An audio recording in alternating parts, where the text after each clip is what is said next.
Hello and welcome back to Carnivore Goes for Gold. I'm Caitlin Orr, Carnivore on Instagram, and hopefully you're following along as I go restaurant by restaurant trying to do all 101 of Jonathan Gold's list in 101 days. So this is a review of restaurants 46, 47, and 48. So halfway there, woo, so exciting. Number 46, I went to The Bazaar by Jose Andres, who's the famous Michelin-starred chef. He's got places in DC, all over, really famous chef, and I'd never been to his Beverly Hills restaurant, which is at the SLS Luxury Hotel there in Beverly Hills. It's so beautiful. I went with my friend Paul, and we did the tasting menu, which was super funky. So you walk into the restaurant, and it looks like you're in Alice in Wonderland, like you fell down the rabbit hole. Everything is wild and crazy. There's all kinds of different design, like checkerboard and glass cases filled with bicycles and jewelry. It's just so insane, like an insane restaurant to be a part of, and all the furniture is mismatched and gorgeous, but just so different, and super fun dining experience. So we went and sat in the kitchen area, so I love to see the chefs, watch them do their thing, and we were at a kind of communal table doing our tasting menu. So we started with some olives that were great, and then some sweet chips that you dip in this goat cheese. I think some of them were plantains and all kinds of gorgeous colored chips, unlike any chips that you're gonna have, just very fancy. Everything's super fancy. There was a bagel and lox cone, so these tiny cones stuffed with roe and cream cheese, simulating a bagel and lox flavor. That's the thing about this tasting menu, is they were all very familiar flavors. I've had a bagel and lox so many times in New York, but the presentation was what really upped the ante for me. It's just wow, this is the fanciest bagel and lox I've ever had. So it was just all that similar style. It was just so fun, just so different. What else? There was a not your typical caprese salad. So there was a liquefied little mozzarella ball on top of some pesto with tomatoes. All the ingredients were fantastic. There was jicama wrapped guacamole, beautiful presentation. As always, there was a tuna ceviche avocado roll. So it was wrapped in avocado, again, beautiful and completely different, but still those familiar flavors. There was Jose's taco, which was that Iberico ham, folded like a taco. That's super delicious, the best ham you could ever have, with a bunch of caviar inside. Pretty fancy taco. There was a Spanish tortilla, which is made from potatoes, except this one was in a little jar, and it was potato puree, potato foam with an egg in there and caramelized. That was delicious, just melts in your mouth, but the same flavors of your traditional tortilla quiche-like thing, but not that texture at all, which is, it's just so cool. There was a waffle, so a foie gras waffle. That was interesting. I'm not, again, the biggest fan of foie, but that was pretty good. There was peanut butter on top, just super fun and playful.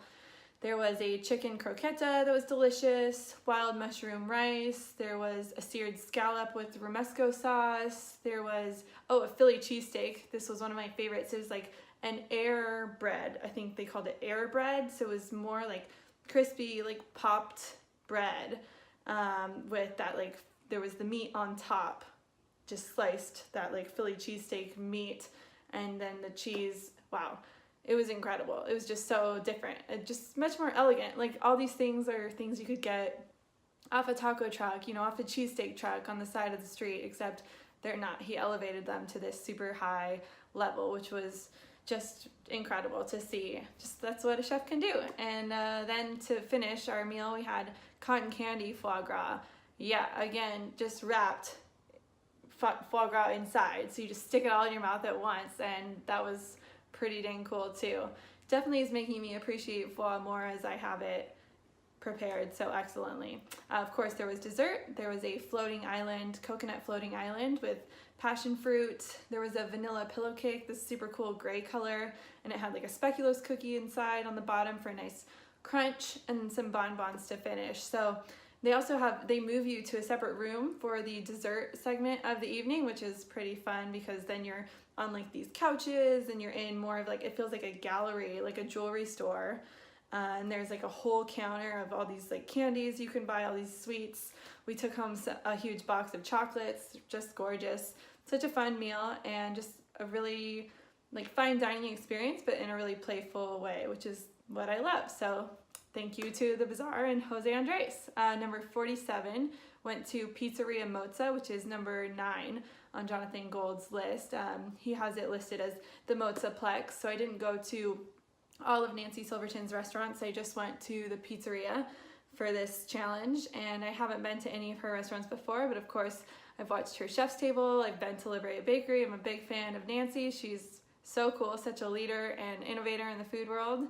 And she knows her bread. So if you've watched her Chef's Table, you've seen how long it took her to perfect her perfect pizza recipe, which is one of the reasons why I wanted to go to Pizzeria Mozza. I still got to go to Osteria and sit at her mozzarella bar and do all that, but her pizza, like, she spent forever perfecting her dough, making it just the way she wants. And it was one of the best pizzas I've had in LA. So they have a very fun like lunch special if you sit at the bar, which is always the best. You can sit right there and watch them creating your pizzas right there in the wood-fired oven. It was pretty cool. I did a little video of that.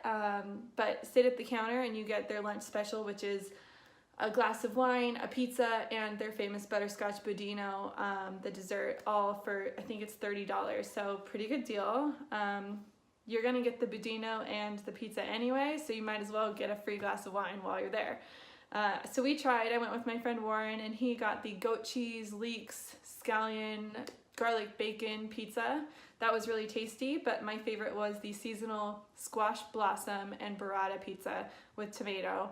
Wow, like, it's gorgeous. I think this pizza is the picture that is the image of Chef's Table season 2. I think this is the photo. So it was pretty surreal to like be like, I've eaten this pizza, it's on TV, and it's like a celebrity pizza that I'm eating. It was so good. I love burrata everything. Squash blossoms, so delicious, like floral fall flavors, just creamy, and the crust, Nancy's perfect crust. It's almost like breadier than most pizzas, like got a little crunch to it, which makes sense.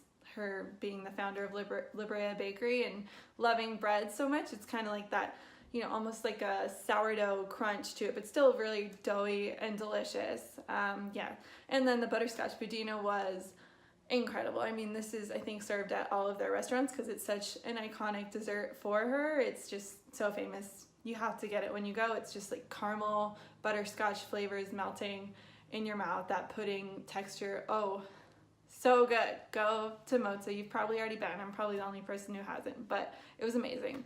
Number 48, I went to Gorilla Tacos.